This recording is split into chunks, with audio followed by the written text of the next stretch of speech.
Bonjour à tous, j'ai trouvé ce tableau jeté à la poubelle, et puis alors bien comme il faut, hein. En plus il y avait de l'humidité, flaque d'eau et tout, puis le cadre a pris des coups, hein. Ça se voit pas là, mais parce que je filme que d'une seule main, mais le cadre il bouge. Je ne connais pas ce peintre, mais on est quand même sur de 1960. Je le trouve pas si, enfin, je le trouve sympa quand même. J'aime bien pour le moment. Je suis dans une période de ma vie où j'aime bien quand même cette forme d'art.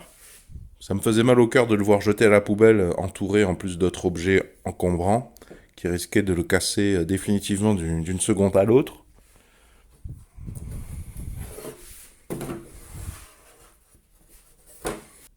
Alors le titre de l'œuvre serait Le coin du bois. Je n'ai pas trouvé d'informations, si vous en avez, sur ce peintre et ou sur cette œuvre, s'il vous plaît, dans un livre éventuellement ou ailleurs. Ça m'intéresserait, ce que vous pouvez vous manifester dans les commentaires sous la vidéo, s'il vous plaît. Le cadre est quand même un peu abîmé. Je sais pas qui a fait ça là, mais j'aime pas trop ce genre d'astuce entre guillemets de bloquer avec des clous. Déjà, on se fait mal aux doigts. Il y a possibilité facilement de s'érafler méchamment. Puis bon, c'est une manière un peu bizarre de traiter l'œuvre quand même, hein, enfin, le travail du peintre, du ou de la peintre. Bon, j'ai pas beaucoup d'argent à mettre dans une restauration, je n'y connais rien. Et j'aimerais bien déjà le mettre en pleine lumière parce que non seulement il est abîmé, mais en plus, comme il n'est pas équipé de système de fixation, bah, je suis obligé de le stocker sur la tranche. Et c'est pas très bon non plus parce que sur la tranche, ça veut dire proche du sol, ça veut dire qu'il ramasse tous les moutons de poussière, l'humidité, etc. Alors, je suis allé aux Actions de Montpellier, pas loin du rond-point du Grand M. J'ai trouvé ça pour 2,50 €. Alors moi, ce que je voulais, c'était surtout ça, là. Mais je l'ai trouvé que sous sa forme de conditionnement. Je pense pas que ce soit de l'inoxydable, hein, mais ceci dit, ça peut toujours être utile, les autres crochets, là. Ouais, j'étais plutôt intéressé par ça, compte tenu de l'épaisseur que j'avais visualisée du cadre. Donc ça m'a coûté 2,50 €. Dans la description sous la vidéo, je vous mettrai la date exacte, parce que ça ne me revient pas là tout de suite.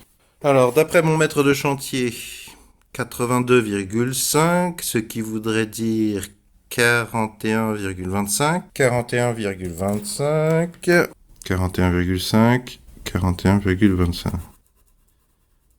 Ok.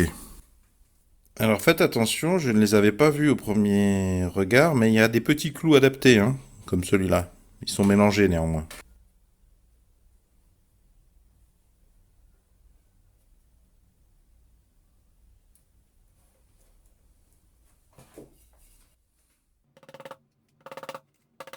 Et maintenant j'ai marqué, c'est bon.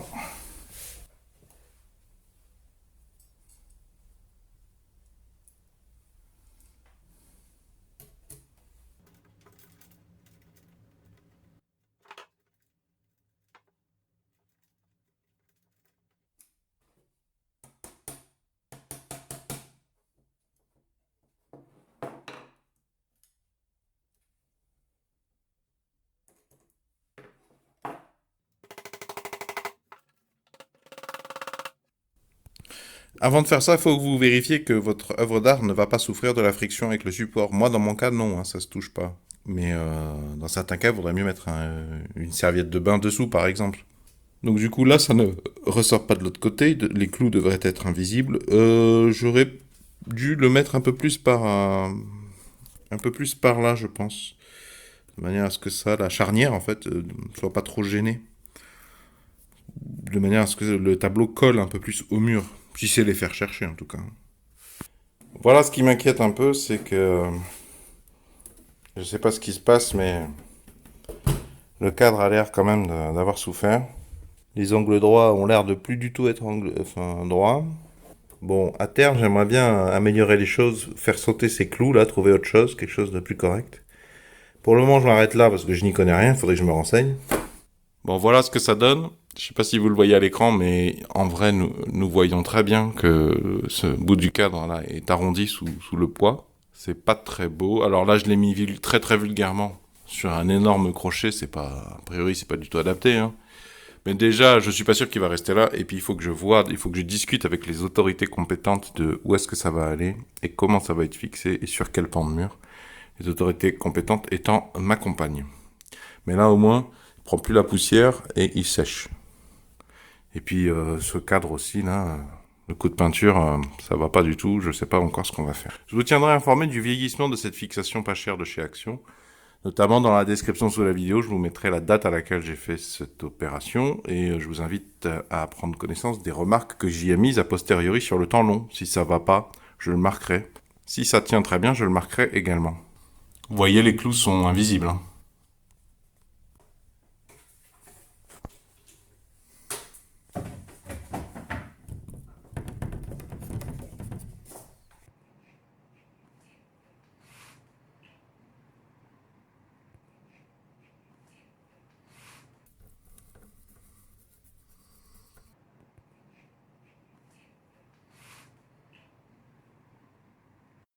J'ai cherché dans mes chutes et j'ai trouvé ces deux chutes de lames de parquet.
Bon, c'est beaucoup plus long, fastidieux et énergivore que ma scie circulaire, mais c'est assez propre, là, mine de rien.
J'espère que ça va pas trop se voir.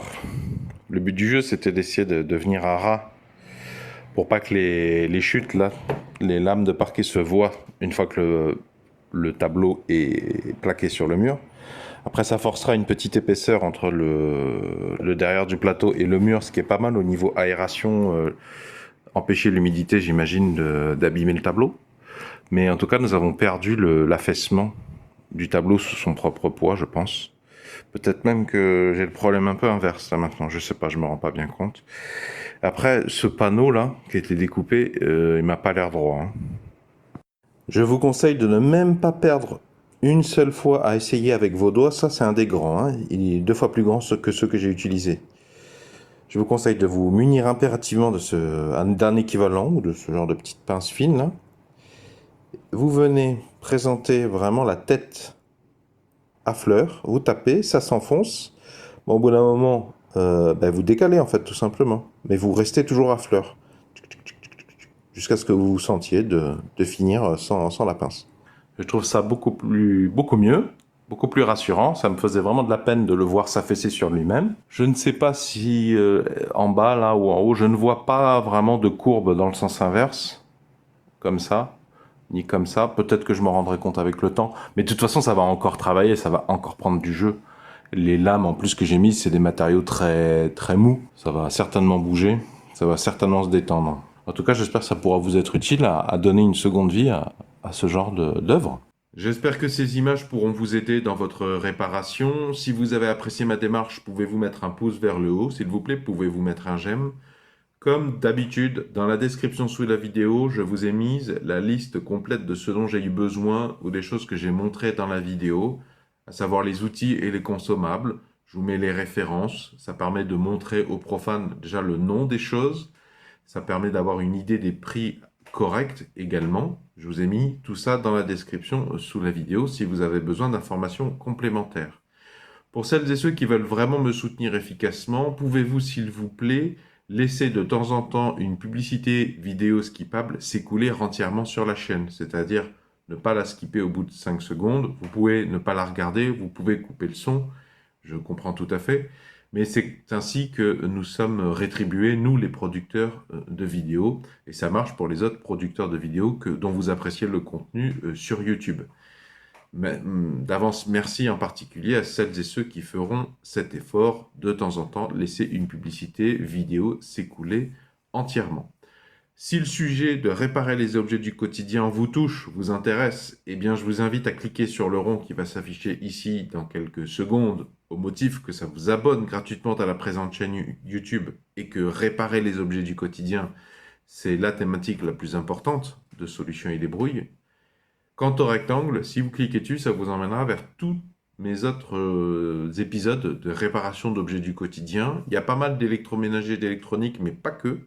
Si vous avez quelque chose dont vous sentez que c'est en train de tomber en panne ou que vous avez déjà quelque chose chez vous qui a besoin d'être dépanné, mais ça s'éternise, eh bien je vous invite à aller farfouiller dedans, voir si j'en ai pas déjà parlé.